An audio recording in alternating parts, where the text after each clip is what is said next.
All right. Hello, folks. Welcome to our next nature talk. I'm Becky Parker. I'm the coordinator of Nature Nova Scotia.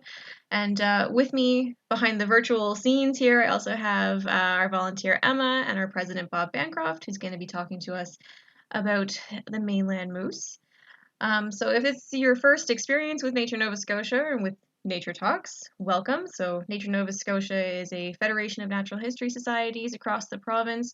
We represent the natural history community or the naturalist community. There's probably quite a few of you in the audience today. And yeah, we are interested in all things nature. Moose is a timely topic, and yeah, that's why we're talking about it today. So, without holding us up any further, I'm gonna turn our virtual scenes here right over to Bob. Hi, Bob. Take it Hello away. there. Tell us about mainland moose. Should I screen share now or just Yeah, you can talk? share if you've got a presentation you want to share. You can put Okay. that on the screen. Well, I'll just do that then. Oh, something. There we go.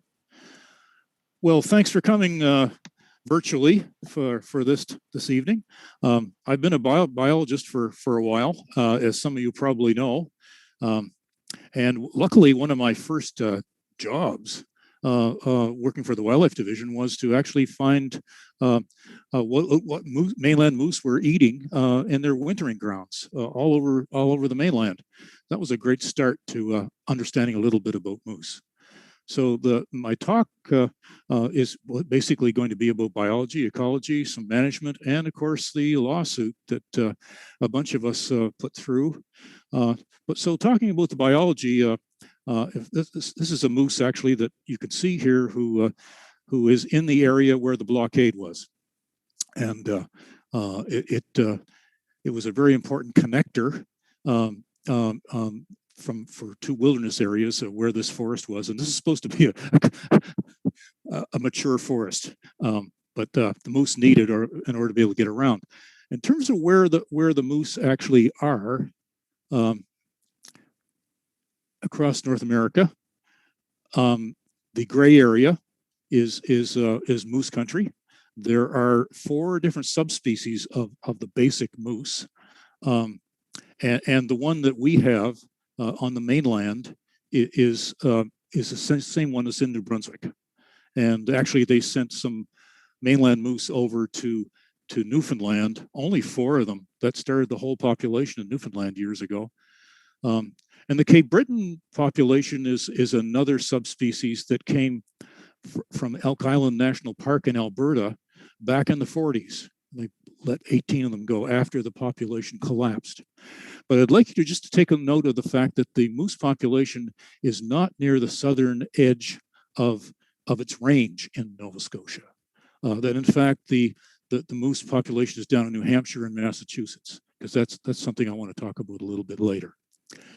The next shot is something that came out. The mainland moose was declared a species at risk in 2003.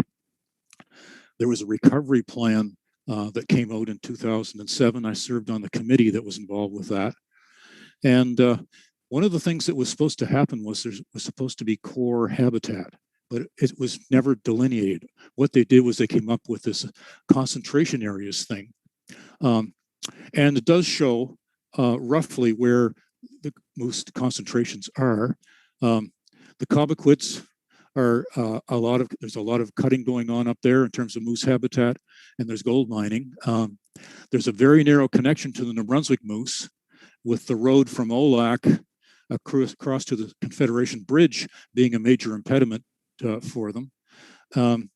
The population, I hope you can see my cursor down around Chebucto Bay, Chebucto area, the head is cut off by the 103. And so the moose are sort of relegated to, if you will, to certain areas where there aren't a whole lot of people. That's part of the whole picture here. They don't prefer being anywhere near a lot of population centers, and they're kind of cut off down here. It's worth noting that in recent times I've been down in this area in the western part of the province, and of course we have some fairly large tobiatic and other. There's some good Kejimkujik National Park, so there's some big areas there. It's not the best moose habitat, but they've moved into it in large measure, I think, because it's the only place left. Um, I would say that, in all fairness, I think it's fair to say that it's been 18 years and there's been no core habitat delineated here, because if they did that, they'd have to stop cutting the way they are. The other thing I should say is that historically, populations were overhunted in the early 1800s, and there were a lot of habitat losses to farming. Everybody was just moving in and cutting the forest down and making farms. So for some reason, the Cape Breton moose disappeared by about 1924, and that was after, it was sometime after that in the mid 40s when the Alberta moose were put in there. So that's the layout of the moose in Nova Scotia at this time. A moose track is pretty hard to mistake for anything else. Maybe if a herd of cows came through, you'd have something this big. That's an ordinary size lighter, and a friend sent me this shot last spring when he was driving through a herbicided area where a moose is obviously moving through. Besides being the backcountry animal, one of the things that's affected moose on the mainland are roads, and basically they don't like having a lot of company on the roads. In the winter, a moose needs to get into a forest like this and consume 40 to 50 pounds of twigs, stripping bark off the trees and shrubs daily. Now that's 18 to 23 kilograms for those of you that are kilogram people. During the summer, that amount of browse, or what they eat, increases to 50 to 60 pounds on average. That's 23 to 27 kilograms of upland plants. And in the summertime, they go for a lot of aquatic plants, because these things are the size of a reasonable, well, they're bigger than a saddle horse. They're like a workhorse, really. And they need a lot of nutrition. So they eat a lot of aquatic plants, grasses, ground plants, and foliage. So you just go down to the next one here. They spend a lot of time in the water during the summer. There's two good reasons for that. One of them is the fly situation, and you find them out on bogs in the summertime, and you find me on a river if I can get to one too. But they also like to feed on the water plants, and they need a lot of minerals like sodium and calcium in order to grow and maintain themselves. It's interesting to note that they'll dive down in a still water as far as 18 feet down to eat plants. That's 5.4 meters. And I've always wondered when I've been canoeing a still water if one of these things that was grazing on the bottom would come up beside the canoe, but it's never happened. But they're seeking sodium, and there's more sodium in a lot of the plants water plants than they find in the terrestrial plants. So what moose really need in terms of forest habitat are mature forests for shelter from the summer heat, and in the winter too. And what happens in the winter is they need softwoods, obviously, because the hardwoods have lost their leaves. And so they want a continuum, a large areas of mature forest with scattered openings of mixed hardwoods, because they feed on a lot of the hardwoods too. So they need at least 25% of the hardwoods in these smaller patches, and then the moose can move through the forest to get to them. I should say that we're gonna have questions after. We're just going to run through this, and I'm sure I won't cover it all because I'm only going to take about half an hour. But write something down or make a mental note if you got a comment or a question, and Emma and Becky are going to try to stick handle that for me. This is just a historical shot that I put in because when I talk mature forests, they've certainly changed in the last 400 years. This is just something out of the archives. But I'd just like to remind you that the kind of forest these animals had, this is a property that my wife and I, that's Alice, own. And that's the kind of trees that are there if you don't just cut them down every 80 to 100 years. Now they're cutting them down every 40. So there's a lot more shade and a lot more space, and it's a whole different forest. Not to dwell on it, but obviously these animals have had to adjust. The breeding season for males and females is in the fall. I've had some really, I don't have time for stories, but I've had to actually untangle these bulls from wire and, and when they get caught in old phone line, and they basically stake out a territory and try to attract a female. Now the antlers on that animal right there, which is in velvet, they're still growing, can weigh up to 32 kilograms or 70 pounds, and they've got to take this calcium out of what they eat to grow this to impress the females. I'm sure glad I didn't have to do that. The females, so the males need all these nutrients. The females get pregnant in the fall because that's when the rut is, as they call it, and so they have quite a demand in their bodies through the winter. Nature tends to be more favor the when the young are born than when the mating occurs. In other words, the mating occurs early enough that the young can develop and then be born early in the spring. So I should tell you that moose live up to about 27 years, which is probably a long time for a moose to live. And in the fall, you wind up with scenes like this. I used to do a lot of traveling in helicopters and fixed wing aircraft, counting these populations in the 70s and 80s. And here's the female following the male. And the females are actually calling out, and the males are looking for them. So I won't get any further into it than that, except that males get a little confused at times, and they wind up in town. I think the hormones are racing through their blood, and they're in a panic trying to find. So this isn't happening as much anymore because we have so few moose on the mainland, but it was a regular occurrence back in the 70s and 80s and even into the 90s. So what I used to document, and I was a regional biologist in the eastern mainland, was we would get out and fly grids with fixed wings and note tracks, and then go in and count the moose. And of course, moose are a big animal, and they are basically built for the winter and able to get around. The deer are not. And if you think back to the old days, moose were better when there was snow that came in November and lasted all winter. Moose could cope with that much better than the deer, and there weren't very many deer then. So it was a tough time, and that's when this is where they need to get into stands of mature trees. So the males are in poor shape after the rut, and the females are pregnant. This is the time when I used to find ticks on them too, when I was following them, their browse work and whatnot. So the next picture is these little moose by the end of the summer are growing about 5 pounds or a little more than 2 kilograms a day. They're quite vulnerable, and of course they're vulnerable to these kinds of animals here. Whoops, I guess I'm going to have to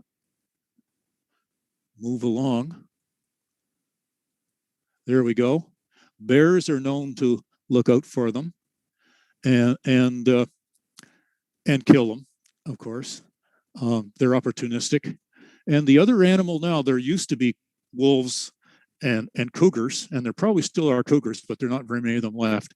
But we got rid of all the wolves back in the mid 1800s. And packs of coyotes will also sniff out the young calves and kill them. So they do have a predator issue. The other thing that's going to factor in here in terms of habitats and the things that have impacted the mainland moose population is a small parasite that's carried in white-tailed deer. It's called Paralaphus tenuis. It's a hair, a nematode parasite that's about the size of a hair on your head, but it gets under the meningeal lining of the brain, the casing around the brain of a moose. And in the deer, they have adjusted to it. But the moose, it's a relatively, the whitetails have introduced it to the area. The life cycle goes through a snail that's accidentally ingested by the moose, and some of them get sick. It's not pretty to watch. But it seems to have somewhat settled down, probably because there are fewer moose. Uh, but you do wind up in situations where you see animals like this in the in when I was doing the surveys.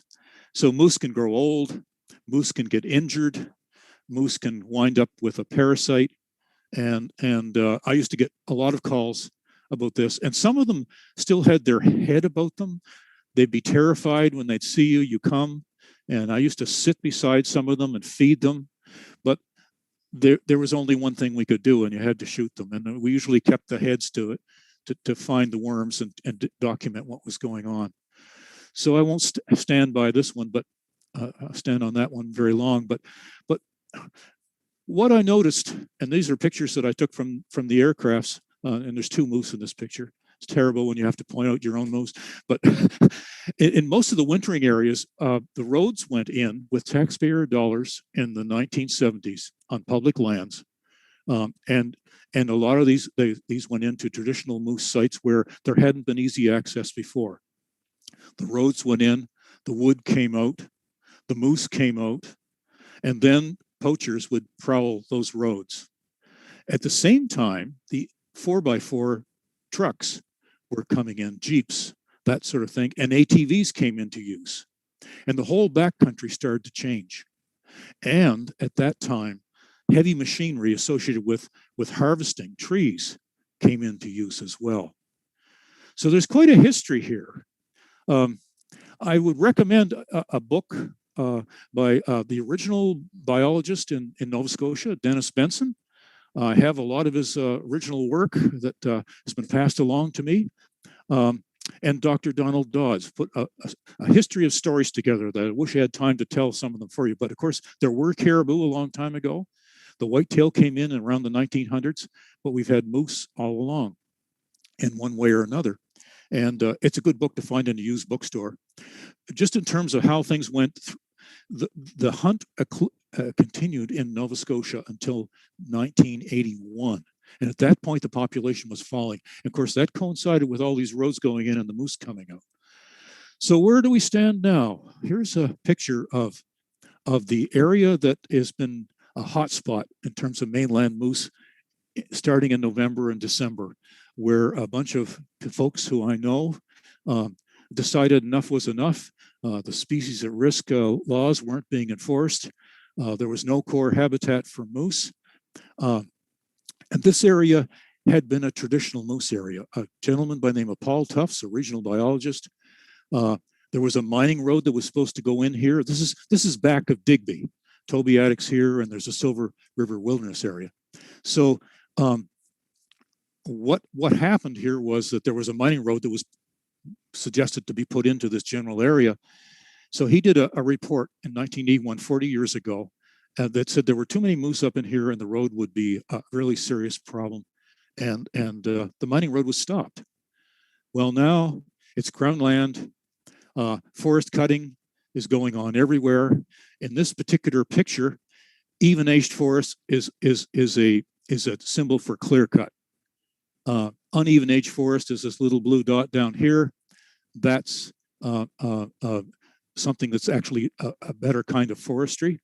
And plantations, the brown ones, are all former clear cuts. And what those folks were trying to do was basically stop the roads from going in, and there was a continuous forest here that the moose could have used to move from the Tobiatic Wilderness area west to the Silver River Wilderness area. And that's what that whole thing was about. And here we are back in November. So the news roads were going in. We knew that was going to be bad for the moose. There's what the mature forest looks like now, folks. Who are these folks? Let me get down to the next bunch here. Here they are.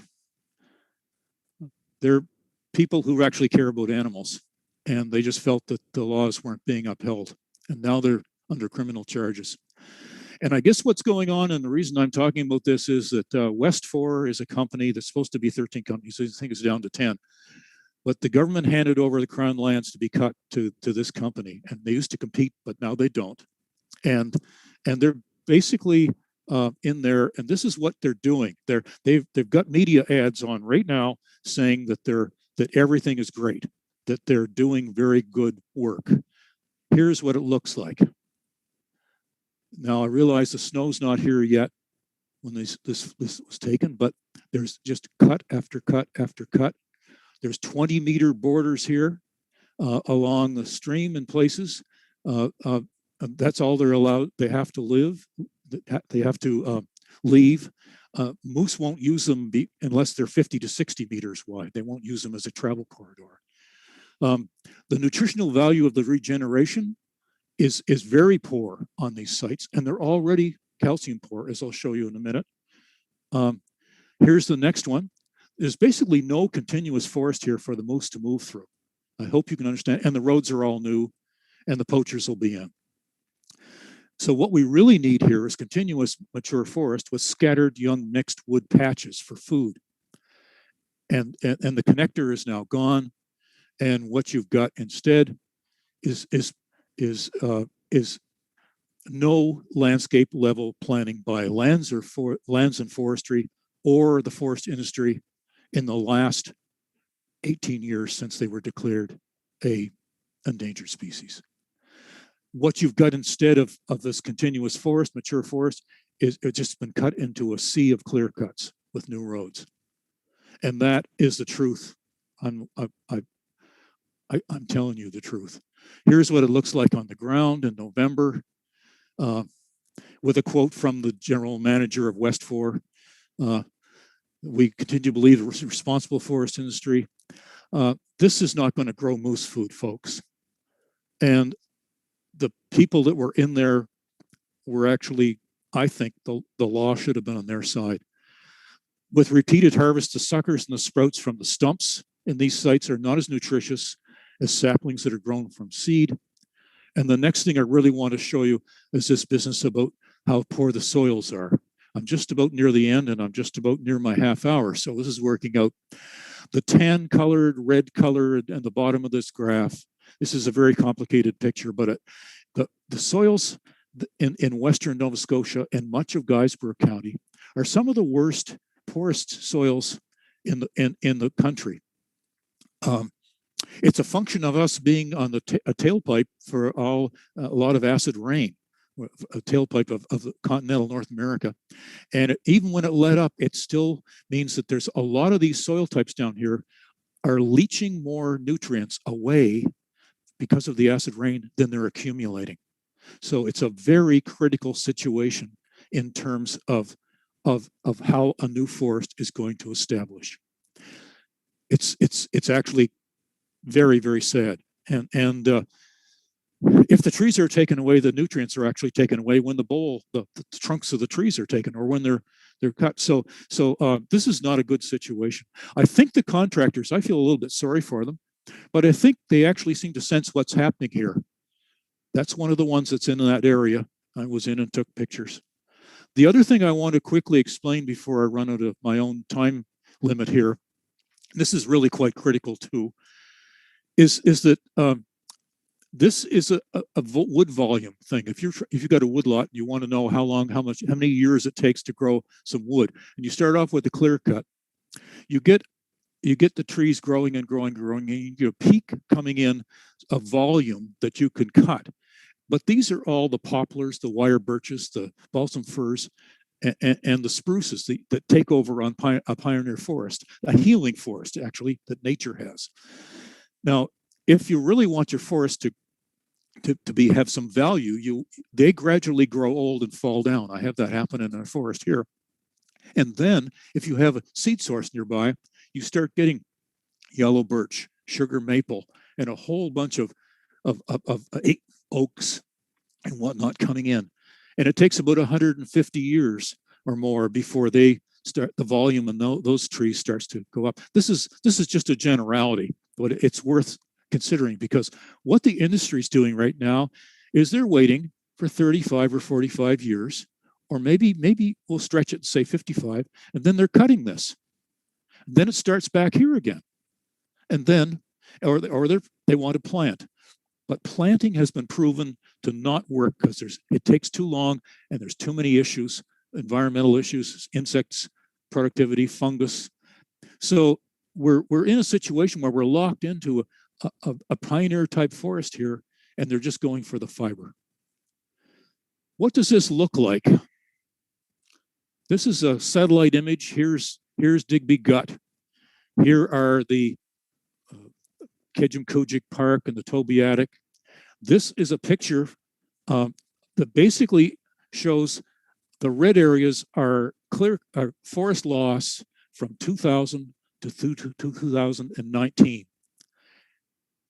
So there's just no landscape planning here at all on public land for wildlife, and it's continued. Even though we won a court case and we've lost the war. They've just kept at this. And if they declared core areas for moose, those green areas or blue areas that I showed you in that second map would have had more protection. The last slide, and it's just almost 7:30, so we're doing okay here.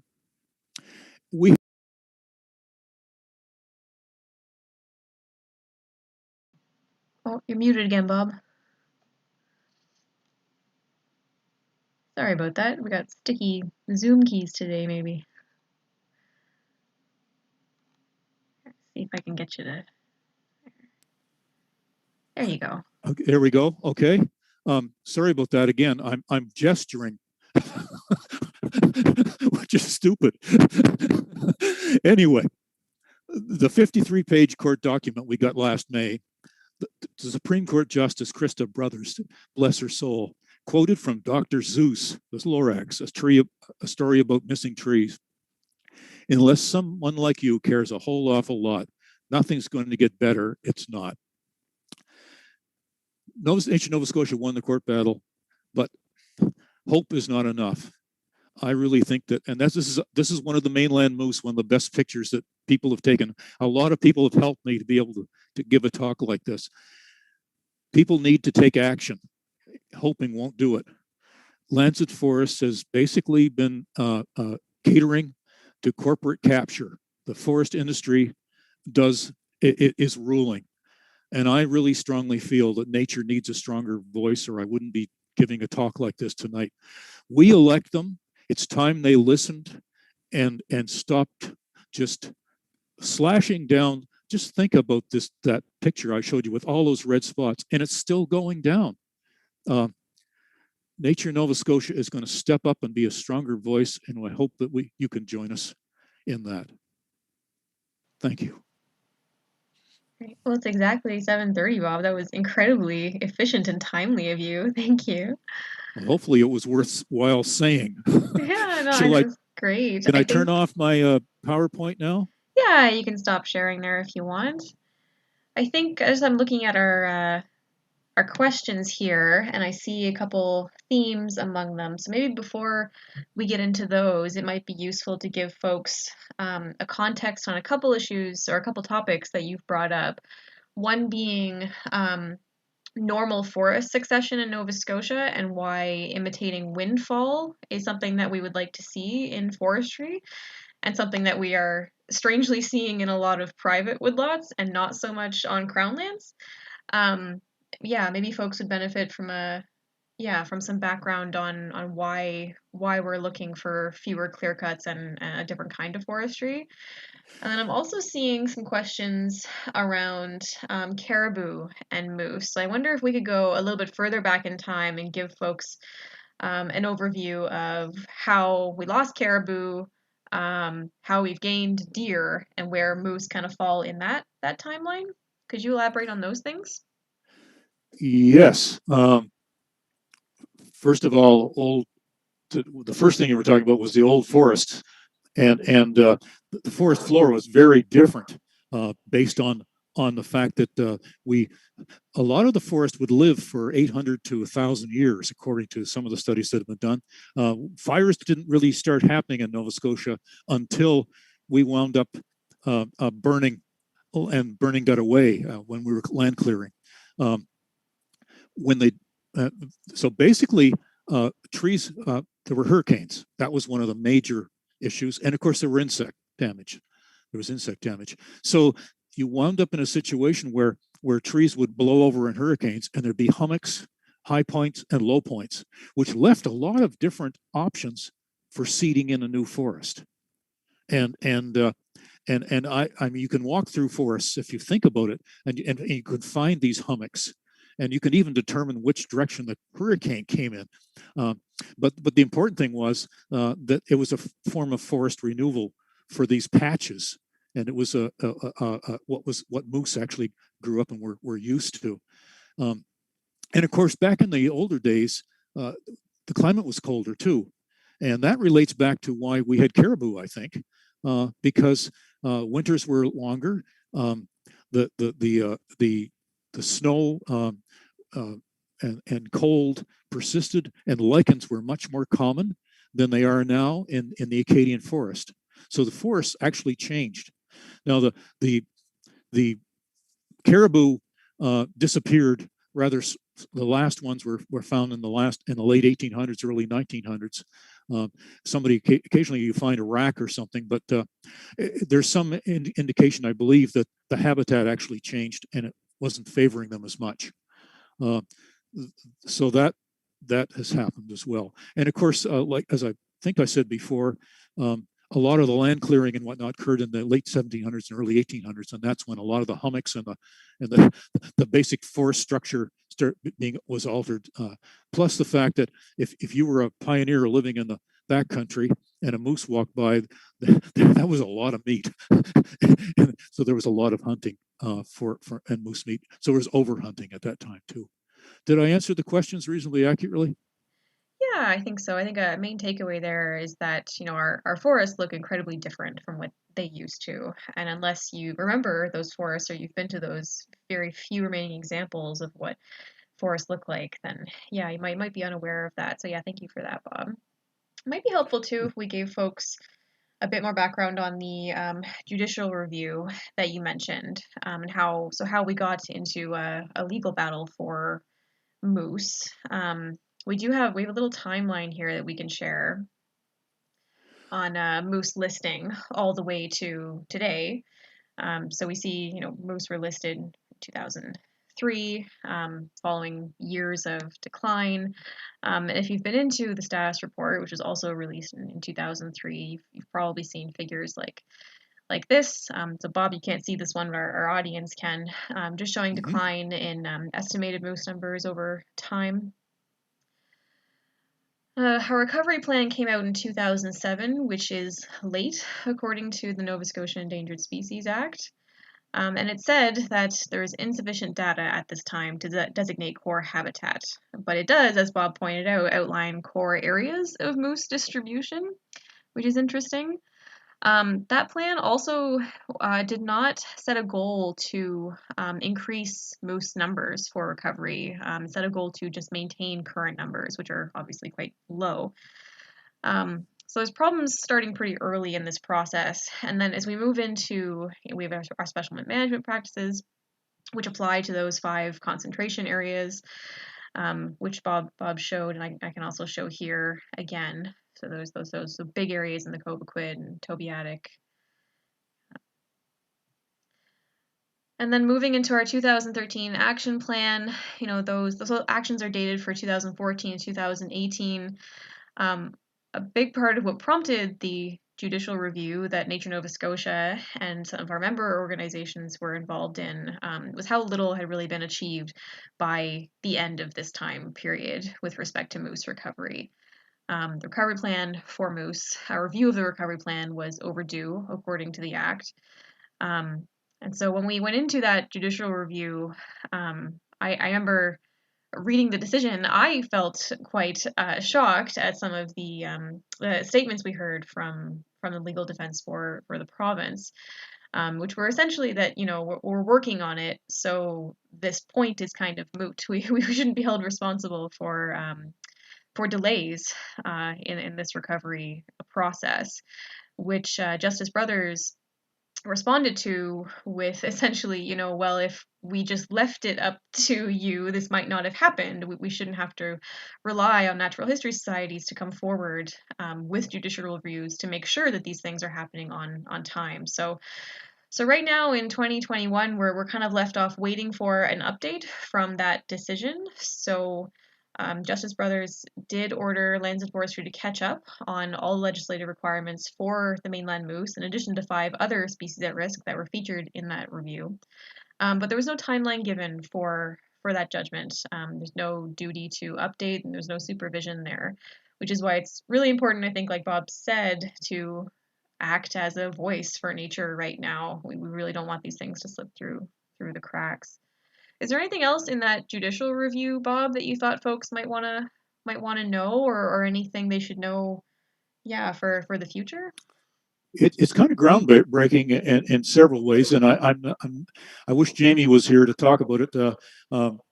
Jamie Simpson is somebody that some of you may know because he's a forester who's actually written a number of books about the Acadian forest and whatnot. And Jamie became a lawyer, and I think it's interesting to note that Judge Krista Brothers is going to be the judge on April the 1st, because we're going to court again over Owl's Head, and I'm not sure what's going to happen with those 76-year-olds that were blocking the road are going to become criminals, and I'm not for trying to stop the destruction of that moose habitat.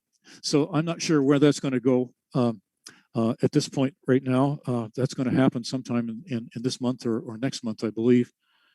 So no, I was very happy. I sat there in the courtroom when this was going on, and I was told that essentially we had no right to stand up for these animals.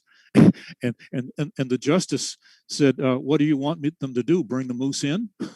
So I took some heart in that, but I looked like a dead man when I walked out of that courtroom because of the things that they said about us.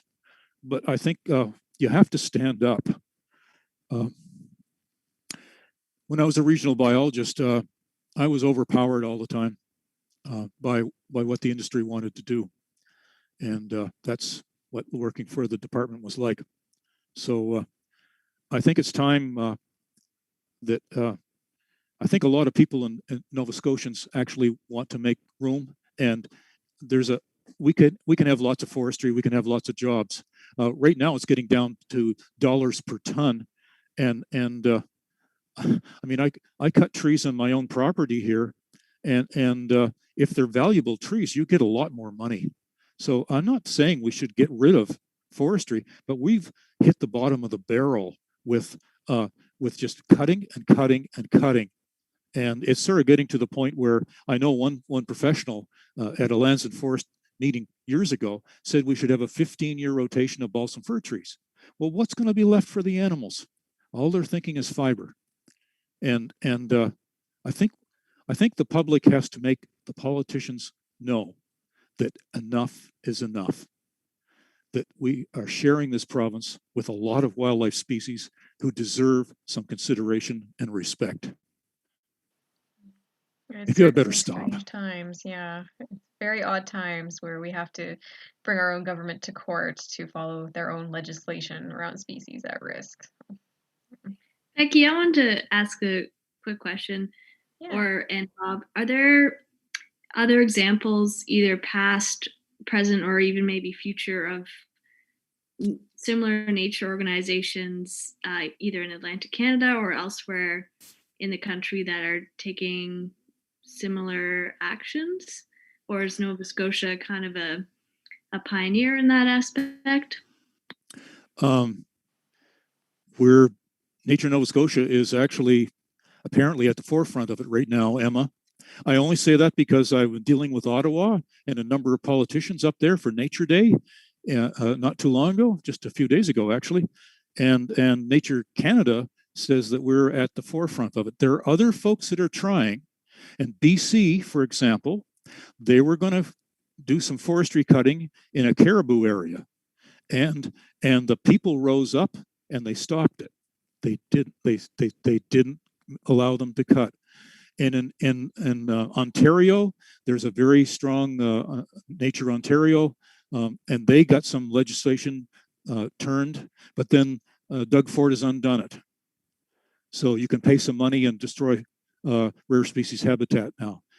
That fight is not over. But right now, we have Nature Nova Scotia is actually at the forefront of trying to, and the reason we're doing this, I guess I should say, is that about half of the known species of wildlife in Canada are in decline.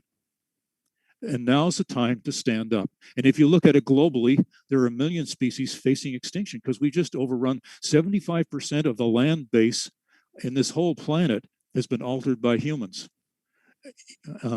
according to a lot of the statistics that are out there. So yeah, we have the luxury in this. We could be taking forests in a more gentle fashion, and so the forest would always be there, but you just take enough a little, and we certainly have the ability to have a healthy forest industry. But right now, we've basically degraded our forests to a very bad point, where I feel it's sad when you have to go to court. And the other thing is, it's sad when you have to have civil disobedience, and that's what these lovely people did down there in Digby County. Was they decided enough was enough, that they've got to try to stop this, because it's really, to my mind, it's not sensible at all if you care about the environment. It is really a shame that Jamie's not here. He could answer some of those questions for us too. But I do believe that this is the first time that natural history societies have come together to represent plants and animals in the landscape. I think that was quite odd in this review. I did see a question in the chat about charges. What exactly was the province charged with? It actually wasn't that the province was charged with anything. A judicial review essentially brought our accusation to the court, which said that the province is not following the Endangered Species Act. Yeah. And that is what we won for those 6 species that we featured. So those 6 species were featured for a number of reasons. They tended to be the ones lacking the most, but they were also ones that we could have gone ahead with and been successful with and were eventually. But there are many more species at risk, obviously, in Nova Scotia. So that's what the court case was. It was a judicial review focused on those 6 particular species at risk, of which mainland moose was one. And I think it was quite odd, I suppose, in legal precedence, being that it was essentially the moose going to court being represented by folks like our organization. So yeah, we'll definitely have to have another chat with Jamie, I think, Bob, and maybe another presentation. It's just the legal aspect of this case is really interesting. The idea was to go to court to get a judgment, so that the province would have to listen to the judgment, because they weren't listening to us, and they weren't listening to their own laws. So I'm really grateful to Justice Brothers for deciding that maybe the animals have a place in Nova Scotia, and that the government should be obeying its own laws. All right. Well, Emma, do you want to lead us through some questions here just to keep us on track? Yeah, a lot of them have been answered. There's a recent question here. Has Bob, have you presented to any Mi'kmaq groups on the status of mainland moose? I am working behind the scenes. I actually worked for 10 years for a tribal council after I got out of government, which was many years ago. And I have corresponded with some of my Mi'kmaq friends as recently as today. We keep up. I think I can't speak for them, but I think that they are very much in favor of a more gentle forestry. They respect the forest. They respect a lot of the animals, and it's been an honor to have worked with them in the past, and we're keeping in touch at this point. Yeah, there are individual Mi'kmaq nations and other groups that are, of course, working towards moose conservation themselves. The Confederacy, very similarly to many other organizations like ours, did put out statements back in the fall expressing their disappointment around cutting in the Silver Lake to Napier River area. So there's definitely a lot of work going on there among many organizations. So yeah, Yes, hopefully yes. together we can get some change made. And actually, the Mi'kmaq had some initiatives that they proposed about mainland moose and the possibility of bringing some in from New Brunswick. I can't say too much more about it, except that it was nixed by the Wildlife Division. Another question here. As individuals, what can we do to support the work of Nature Nova Scotia? Oh, well, you can join. You can join one of our 13 organizations. They range from the basic groups. Sorry, I've lost the term right now, but there are naturalist societies, there's the bird societies, there are floral societies, there are Facebook groups. That's the word, and there are a lot of good folks. And if you spend a little time on the website or on the Facebook site, please consider joining. We need supporters, and I should say that there are other things that are going to happen in Nova Scotia that I hope that give me hope for wildlife. And if you'd like to join us and support us, I think we only have one part-time employee who we're trying to fund as well. It happens to be Becky Parker, and Emma, as she said, was a volunteer. So we're and a lot of people in the group and the executive look like me, old. But I mean, I like the Mi'kmaq version, elder. Hopefully, you're wise. So working together, I think we can make change. And if some people think that little things can't make a difference, try sleeping in a tent with a mosquito. Well, thanks for the plug there, Bob. Yeah, probably one of the easiest ways you can get involved with Nature Nova Scotia is to simply sign up for our emails. That's a free and easy thing you can do tonight. So if you scroll all the way back up to the very beginning of the chat, there's a link there that'll take you to our join page on the website. And from there, you can sign up for just the email list. You can also sign up officially as a member. There's a small membership fee with a different fee structure depending on who you are and if you're already a member of some of our member natural history societies and other organizations. Yeah, and those funds support our work, like judicial reviews when they're needed, but as well as event series like this and a lot of other really great work. But yeah, just following emails, following us on social media is a great way to stay informed. We are sending out email updates on the 6 species at risk that were featured in the 2020 judicial review. So 2 have already come out, and there will be more coming out in the near future, hopefully, pending good news for those species. But we also send out emails about events. You can also, of course, join, like Bob mentioned, any of our member societies. You've probably heard of many of them. There's probably quite a few of you in the audience. So Halifax Field Naturalists, Nova Scotia Bird Society, Blominen Field Naturalists, all of these guys run really great events where you can learn more about anything to do with natural history in Nova Scotia. And they're great organizations to support too. Are there any more questions in our chat there, Emma, that we haven't? Yes. Great, let's go to them. One that just came in here. Would it have been helpful if more people had joined that protest? I'm assuming the logging protest. We've had forest funerals in Halifax where we had hundreds of people show up. You can't do that with COVID. Yes, it would have been helpful, but I want to say thank you to those who did go, but and a lot of people supported them. Let's face it, a lot of people can't be out in November and December on a dirt road with no power, and a winter tent was put together for people and whatnot. So yes, we need more people. We need more people to write their member of the legislature, write the premier, and join groups and like what Becky just said there, and add your voice.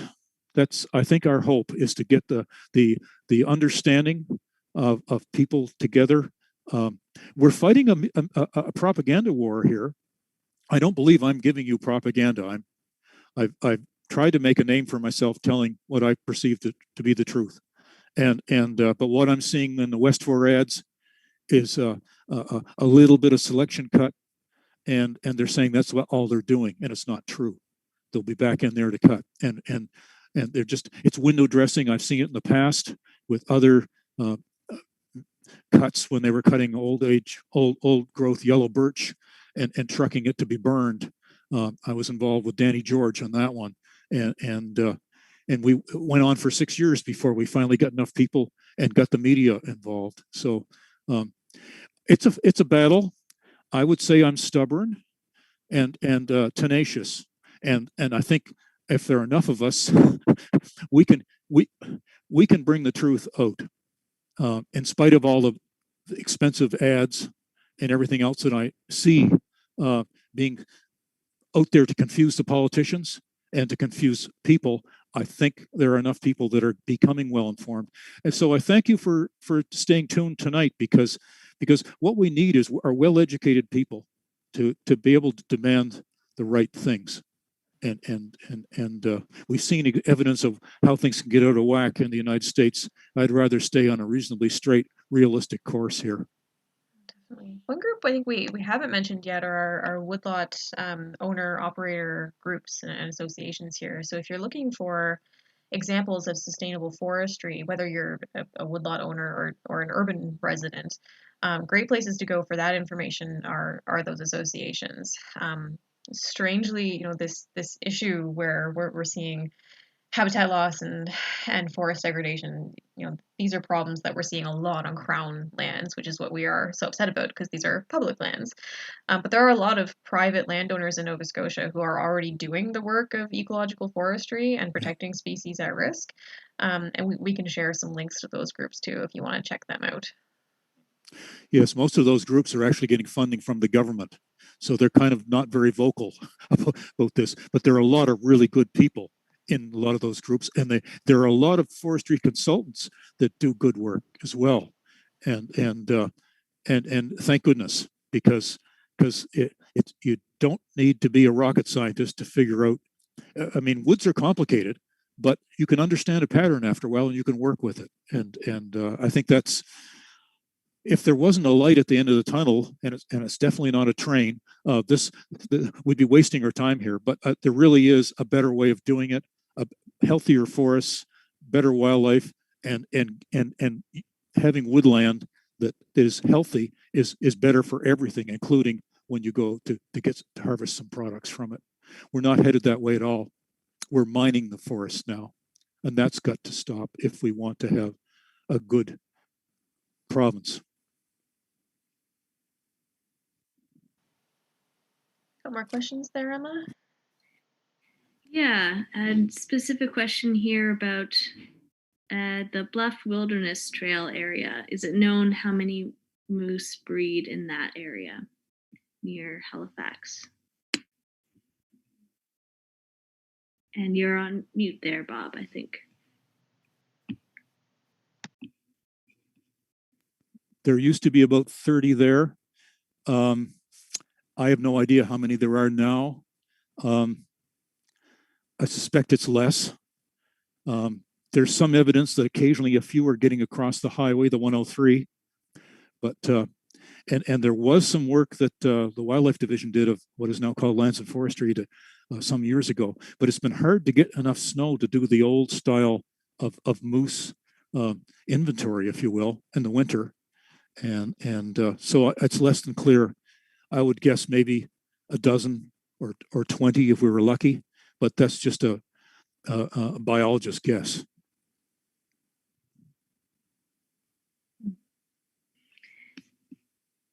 There's also a couple questions back and forth here about the Stanley plot. Yes. That refers to. I believe that the muscadabit plant there got a lot of that, shall we say, a while back. But a gentleman by the name of Les Corkum who had a lot of common sense, was a lands and forest technician for many years, and he looked after that lot, and it was a beautiful example of woodland. It had some plantations and whatnot, but it was well cared for, and I'm not sure what the stand. Last I heard, the company got an allotment to go in there and cut it all down and turned into wood pellets to ship overseas to be burned, which is shouldn't be happening in Nova Scotia. Yeah. When was the last time the account was made on the entire population in the province? About 2003, the estimate was that there would be 1,000 to 2,000 animals, mainland moose on the mainland. Yeah, here. There's been some question about that. I don't think that was based on a count then. I know I stopped doing them sometime in the 80s, as a regional biologist, so that and the weather changed too. So you didn't really have. Ideally, what you need is a good heavy snowfall and about 4 or 5 days of track laying down, and then you go fly. And that's become very difficult to do in recent times. And they're using a heat sensing thing now, but they've had some problems with that. And I'm out of date on that particular one. So I would say it's been too long since the moose have been properly censused. And just a point here, I served on the mainland moose recovery team there in the early 2000s. There was no money to do this work. I was working privately for a company that was putting in wind turbines, and they offered money to the government to get some of this work done.